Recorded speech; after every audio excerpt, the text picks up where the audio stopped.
भाजपा अपनी परंपरा के अनुसार लगातार झूठ बोलती आ रही है, लगातार समय काट रही है कि एम्स अब बनेगा, लेकिन एम्स बनने का कहीं कोई चर्चा तक नहीं। अगर आज के दिन में एम्स की बुनियाद डाल दी जाए तो दरभंगा जिला वासियों को 10 साल के बाद एम्स की सुविधा मिलेगी। ये हम नहीं बल्कि राजद के वरिष्ठ नेता सह पूर्व केंद्रीय मंत्री अली अशरफ फातमी ने अपने आवास पर आयोजित एक प्रेस कॉन्फ्रेंस के दौरान कही। आगे उन्होंने कहा कि केंद्र की भाजपा सरकार की नीयत में शुरू से ही खोट है। जेपी नड्डा साहब भी आए और आकर के चले गए, लेकिन उन्होंने एम्स का शिलान्यास नहीं किया।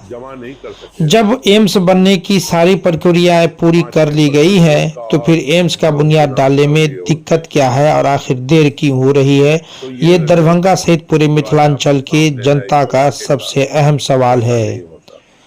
फातमी साहब ने एम्स के साथ साथ दरभंगा एयरपोर्ट पर की समस्याओं को भी प्रमुखता से प्रेस कॉन्फ्रेंस में उठाया। उन्होंने कहा कि आज भी दरभंगा सहित पूरे मिथिलांचल वासी दरभंगा एयरपोर्ट की समस्याओं से जूझ रहे हैं। दरभंगा एयरपोर्ट पर सिर्फ दिन के लिए हवाई जहाज की सेवाएं उपलब्ध है, रात्रि सेवा उपलब्ध नहीं। आखिर ऐसा क्यों?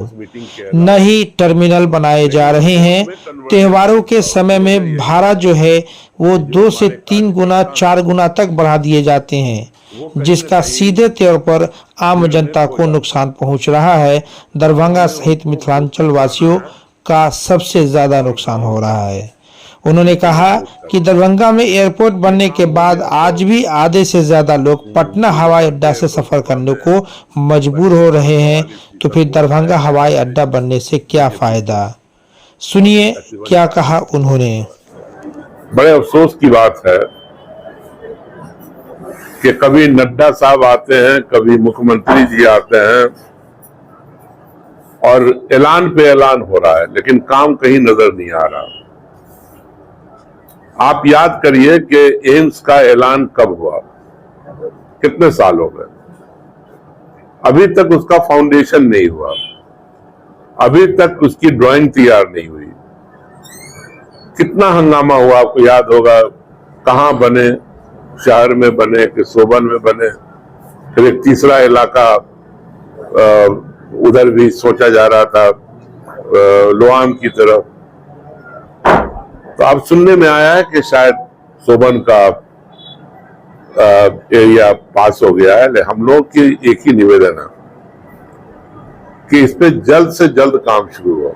आज इस इलाके के लाखों लोग परेशान हैं। कोई पटना भागता है, कोई दिल्ली मरीज को लेकर भागता है, सबकी सकत नहीं है। तो एक बहुत बड़ा सहूलत मिलने वाला है, लेकिन सरकार उसमें सीरियस नजर नहीं आती है। अब नड्डा साहब आए, आके चले गए। भाई आते, फाउंडेशन करते, काम स्टार्ट कराते। पहले तो नखरा दिखाते रहे कि ये जमीन नहीं चाहिए, ऐसा है वैसा। अब उसी जमीन पे तैयार हो गए। क्यों तैयार हो गए भाई? ये सिर्फ समय काट रहे हैं ये लोग।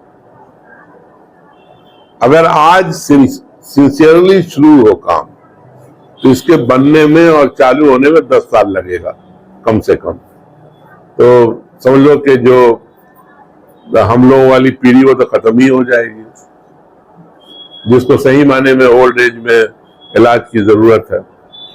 तो मैं यही चाहूंगा कि जल्द से जल्द काम शुरू हो और एम्स अपनी जगह पे बनके तैयार हो, और उसमें जितना भी पैसा लगता है उसको भारत सरकार मुहैया करे। दूसरी तरफ आप एयरपोर्ट को देख लो।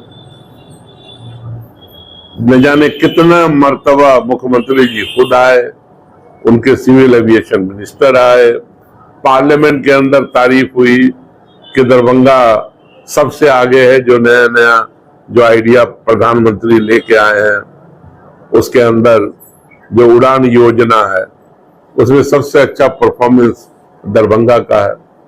लेकिन सबसे ज्यादा लूट दरभंगा से हो रहा है। अब त्योहार का मौसम आ गया, अभी दिवाली, छठ है ना, पूजा में सब में लोग घर आएंगे।